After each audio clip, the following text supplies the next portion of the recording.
Hi friends, ఎలా ఉన్నారు? నేను మీ Purushottam. Welcome to our channel Hema Purush. మనకు ఎండలు అదిరిపోతున్నాయి కదండి. రండి అట్లా చల్లగా కన్నడ కాశ్మీరం దాకా వెళ్ళొద్దాం. ఈ వీడియో చివరి దాకా చూడండి. నచ్చితే లైక్ చేయండి, షేర్ చేయండి, కామెంట్ చేయండి, సబ్స్క్రైబ్ చేసి ప్రోత్సహించగలరని ఆశిస్తూ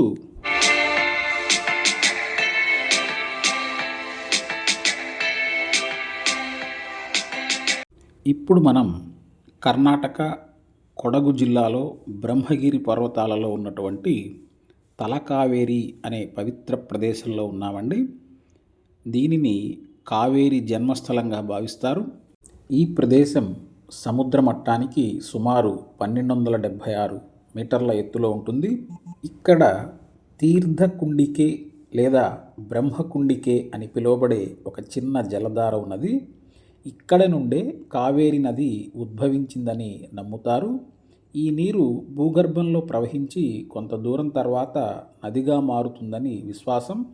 ఇక్కడే మనం కావేరీ మాత దర్శనం కూడా చేసుకోవచ్చు. మేము గత కావేరీ పుష్కరాల సందర్భంగా పుష్కర స్నానాన్ని ఇక్కడే స్నేహితుల, శిష్యుల, కుటుంబ సభ్యులతో కలిసి చేయడం జరిగింది. ప్రతి సంవత్సరం తులా సంక్రమణం అంటే అక్టోబర్ నెలలో రోజున ఇక్కడ జాతర జరుగుతుంది. ఈ సమయంలో నది నీరు తనంతట తానుగా పొంగుతుందనే నమ్మకంతో వేలాది మంది భక్తులు ఇక్కడ పవిత్ర స్నానాలని ఆచరిస్తారు. ఈ ప్రాంతం మడికేరికి దాదాపు 48 కిలోమీటర్ల దూరంలోనూ, భాగమండలం నుండి 8 కిలోమీటర్ల దూరంలోనూ ఉన్నది. చూస్తున్నారు కదా, ఈ బ్రహ్మగిరి కొండలు దట్టమైన పొగమంచును కమ్ముకొని ఎంత రమణీయంగా ఉన్నాయో.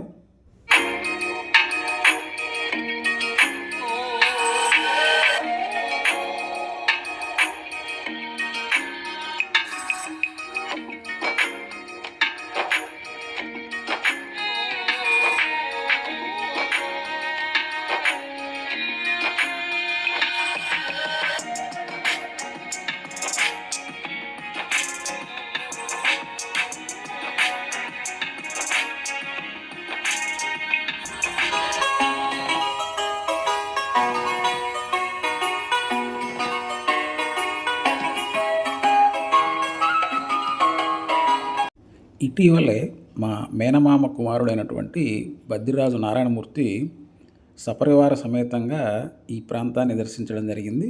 వారి సౌజన్యంతో ఈ వీడియో చేస్తున్నాను. ఈ కూర్గ్ ప్రాంతాన్ని స్కాట్లాండ్ ఆఫ్ ఇండియా అని కూడా పిలుస్తారు. ఒరిజినల్ స్కాట్లాండ్ సంగతి దేవుడెరుగు. కనీసం వీలు చేసుకొని ఈ స్కాట్లాండ్ ఆఫ్ ఇండియానన్నా దర్శించారని ఆశిస్తున్నాను. కన్నడ రాజధాని అయిన బెంగళూరు నుండి ఈ కూర్గ్ ప్రాంతం సుమారు 260 కిలోమీటర్ల దూరంలో ఉంటుంది. నేషనల్ క్రష్గా పిలువబడే రష్మిక మందన ఈ ప్రాంతానికి చెందినవారే. ఈమెతో పాటు గుల్షన్ దేవయ్య, అశ్విని నాచెప్ప, నిధి సుబ్బయ్య, అషికా పూనాంచ, శ్వేతా చెంగప్ప, వర్షా బుల్లమ్మ, డైసీ బొప్పన్న వీరందరూ కూడా ఈ కూర్గ్ ప్రాంతానికి చెందినవారు. ప్రముఖ క్రికెటర్ రాబిన్ ఊతప్ప కూడా ఈ ప్రాంతం నుండి వచ్చిన వారే. రండి, ఈ ఎండలకు ఈ అబ్బే వాటర్ ఫాల్స్ దగ్గర కొంచెంసేపు చిల్లవుదాం.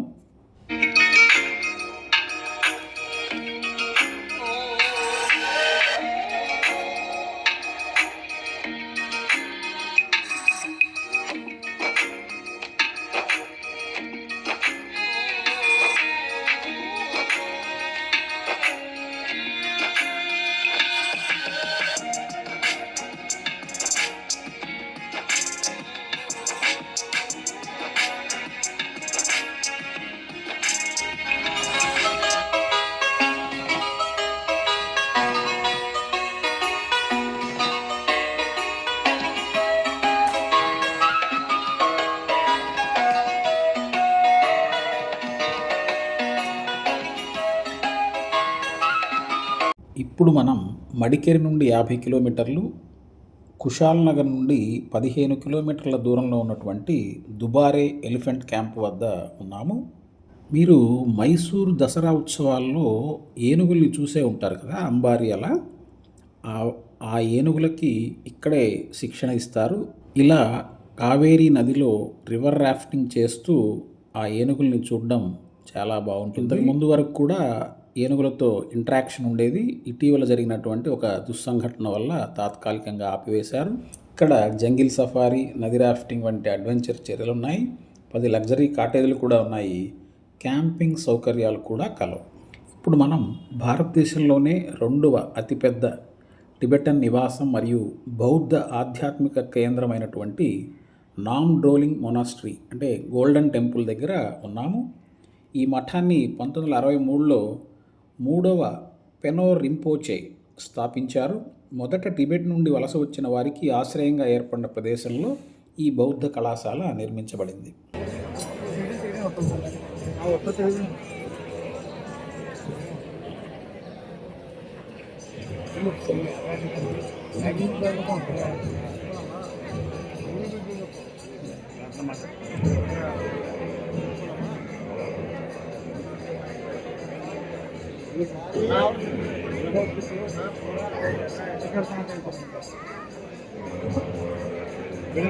ವಿಡಿಯೋ ಮಾಡಿ ಗೊತ್ತಾಗ್ತದೆ.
ఈ బౌద్ధ ప్రార్థనా మందిరం చూస్తున్నంతసేపు అప్పట్లో మోహన్ లాల్ సినిమా ఒకటి ఉండేదండి.